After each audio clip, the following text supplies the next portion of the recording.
I have some thoughts, and I have about a 9-hour drive in front of me, so I'm not going to have time to edit something up and make it all clean. I just want to spew them out on the camera. You can do with them that you will. But I just spent a couple of days over in Martinsburg, Shepherdtown, West Virginia with Tyson and Erica.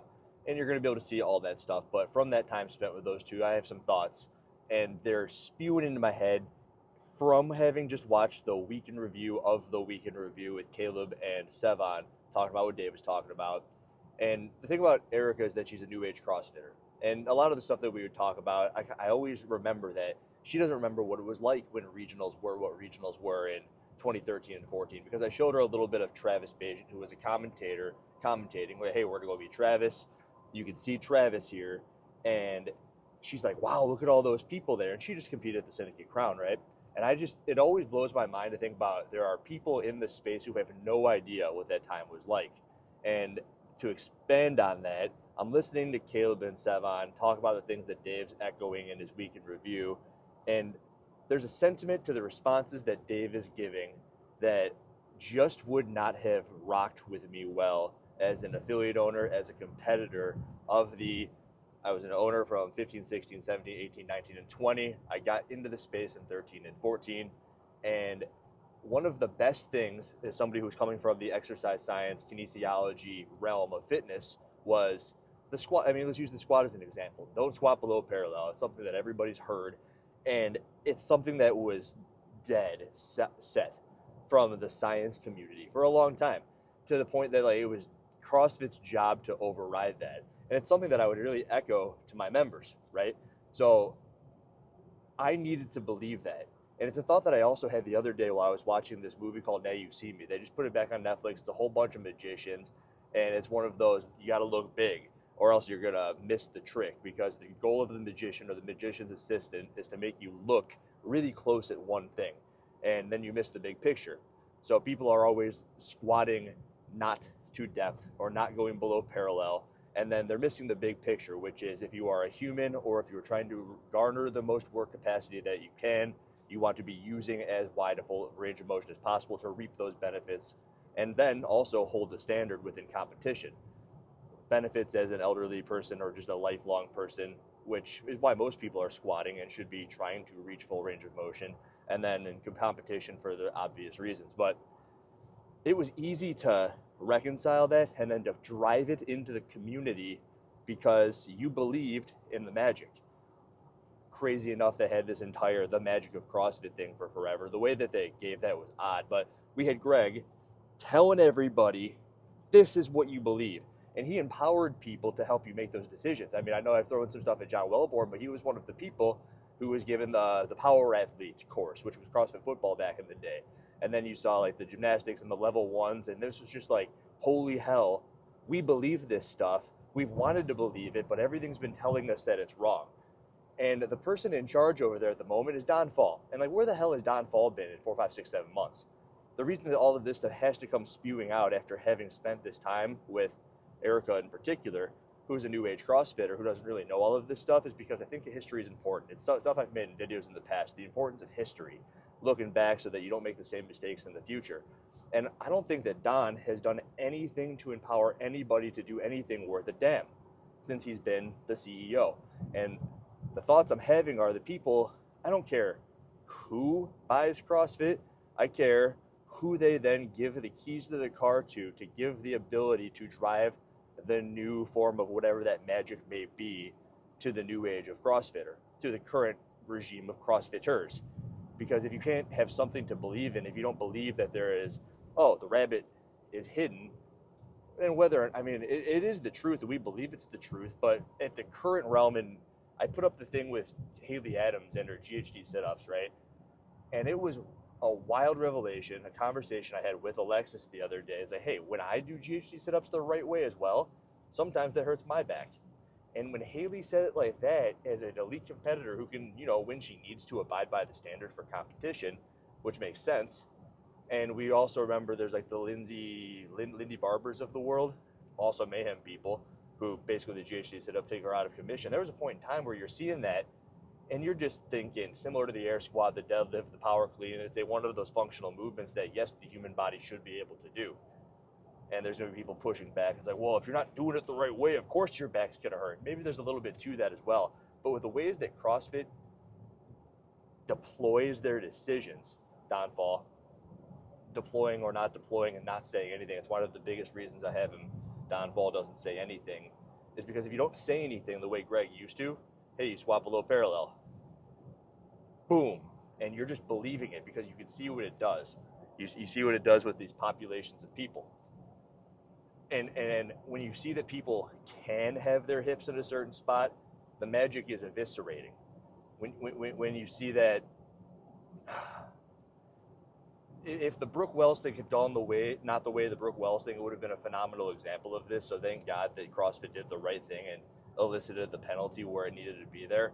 But when I first started making videos, you had Danny Spiegel, who should have been DQ'd from the competition. You recently saw the Dave Hippensteel thing. He removed himself from the competition, but he should have been DQ'd, invalidated his scores from the competition. It's how it should be, because you need something to believe in to continuously bring people in. Another person that I bumped into while I'm over in Martinsburg, West Virginia is CrossFit Jesus. This guy's name's Derek Gallagher. You'll see a lot of him in the upcoming video. And if it weren't for him believing in the stuff I'm telling you about when he was a 20-something-year-old, very similar to myself, we'd probably not know who the hell Tyson Bagent is.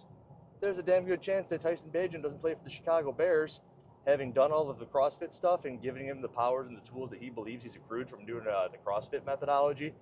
If it weren't for Derek Gallagher hearing the you must swap a low parallel, because the story goes, and Derek told me this, and I'm not sure I got it on camera, was he's doing a workout in his backyard and Travis walks by, or vice versa, and it's like, hey, you want a way better workout? I'll give it to you in 10 minutes. And at the tale as old as time. But from something that happened in 2010, 2012, more than 10 years ago, you are now receiving and seeing the benefits to somebody like a Tyson Bagent. And those things happen freaking everywhere. And that's the cool part about it, but it's the thing that we're missing from the top down. So this entire spew of me sitting here in my car having all of these thoughts are, whomever buys CrossFit, all they have to do is put somebody in position to empower the people with them to have a message so that you can start turning the wheel back. And the other thing they were saying on the Sevan podcast is Sevan was talking about the Trulia app as Zillow, and you can kind of draw a territory on that thing. And I thought that this was cool because one of the best things about the Open for the longest time, and this is another thing that has to be reinvigorated, fire built underneath it, is the Open has to mean something. It's something that I've been on a freaking rampage on forever. The Open, if you were the 50th fittest person in the United States, you knew it. If you were the 501st fittest person in Illinois, or that's where I'm from, New York, Florida, wherever, you knew it. You could do it by your age group. They kind of had these new filters where you could do it by your occupation. And it's one of those things that's gone on the wayside. It's something, again, that you can't tell people anymore. It's something that you can't use to compare each other. It's something where when Sevan says, hey, you need a territory, we know that the Open basically doesn't matter anymore because people like Cale Laban can sit at 6th overall and do whatever God knows what, just because who knows why. We don't know why he's still sitting up there, but that's one of the things that removed the magic. And God, do I hate using the word magic, but it was just such a thought that I had from watching that movie, Now You See Me. And it's also something that, damn, did I believe in it? It's something I believed in so much that now I'm still doing it in 2025. It's something where when I travel around and I see all these people and I can hear why people like Tyson hear stuff from Derek Gallagher, CrossFit Jesus from Martinsburg, West Virginia. It's so simple to me who has to be up top, because it's got to be someone who emulates what Greg was doing. They have to have a vision, they have to know what they want, and they have to go for it. It's why somebody like Rich would be so good in theory, because he knows it. I believe he would be able to drive it or push it, maybe not drive it, but push it, which is what I think the CEO should do. And he should also know the people in the space who he could give the power to help usher the message along. So the territory thing was just another thought that I thought was interesting from the Sevan podcast, listening to Caleb and Sevan talk about it. Something that you lose entirely, and there are just so many parts of this that have been lost, but aren't lost forever, but could very well be gone forever, depending on who gets it. I guess I said I don't care who, but I kind of care who, depending on whom, the royal who, they put into position then and there afterwards. So I am officially done ranting on this topic. I guess there's one more thought that I could have about the last chance qualifiers, that I did like the workouts, and I want to batten down the hatches, beat the thoughts into everyone's heads that the last chance qualifier should have been the online semifinals. They should have had all, and I guess they were throwing these things together by the seat of their pants at the very last minute. They're like, oh, you want a semifinal, you want a semifinal. I think the NorCal guys talked about it. It's like, oh, we want a semifinal, and they were the last ones. They had to move their event forward, all that good stuff. But if, say, there were 10 semifinals, 2 spots apiece, and then the last chance qualifier, quote unquote, in theory, was the final event of the year, that would have been a much cooler way to end it. And I'm only saying that because you saw how the last chance qualifier came and went. And it's cool that Lydia Fish is going. Lydia Fish is cool. CrossFit, Crash, Crucible, athlete. And then also, who's the dude? Yonakoski, who just destroys everything. It's like, if there was one dude who was using EPO out there, I bet it would be Yonakoski, because he's like either on or he's off, and he always seems to be on when he's in his house. Anyway, there were only like 9 dudes and 10 chicks, or vice versa, 19 total people who signed up for the freaking thing, and it's just because they're so burnt out. They're trying to do the World Fitness Project. They're going from TFX to Syndicate to NorCal to the last chance qualifier. Am I telling you the tales of Nate Ackerman? I don't know, maybe Nate Ackerman did 3 out of the 4 of those, and Jorge Fernandez went from one to the other and qualified after being in the whatever division over the World Fitness Project, and they're just getting their faces beaten to the floor. It's really an aftermath thing, I believe, from COVID, where everybody was like, oh, we want in-person competitions, more time to compete, because you'd hear that all the freaking time. I don't think they really meant it, the athletes. I think that they really meant it then, and then people remember that sentiment from that period of time. That's what they recall, right? They were saying it like crazy because all there was online competitions, if even there were online competitions, because a lot of them, even those with the biggest followings, had their CrossFit Games berth taken away from them because they could only bring 5 to the CrossFit Games. So if people remember that, it was a pretty strong sentiment. Oh, I'm going that way. And, and I don't think that it's something that's continuing on. I don't think that the World Fitness Project, based upon their Instagram stuff, is doing very hot at all. I think that people are realizing that they should only be competing ever so many times a year. I think that you can see that evidently through how Alex Kazan went about her season.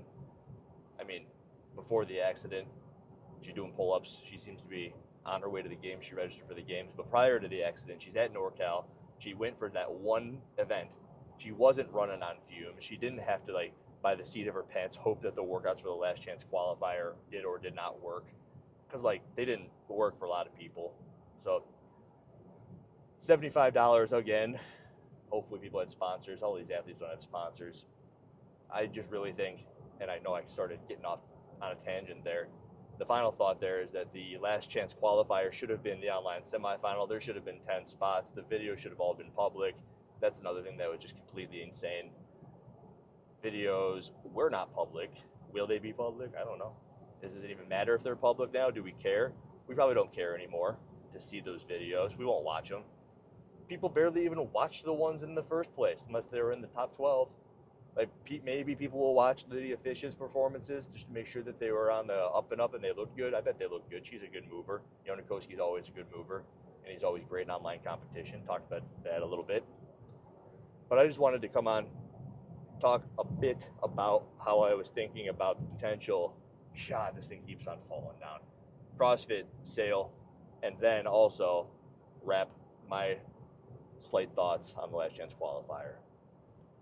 Off to another location to do some more video stuff. Maybe I'll keep doing thoughts depending on how the comments go on here. And this stupid phone holder ends up staying together. Thanks. Talk to you. Bye.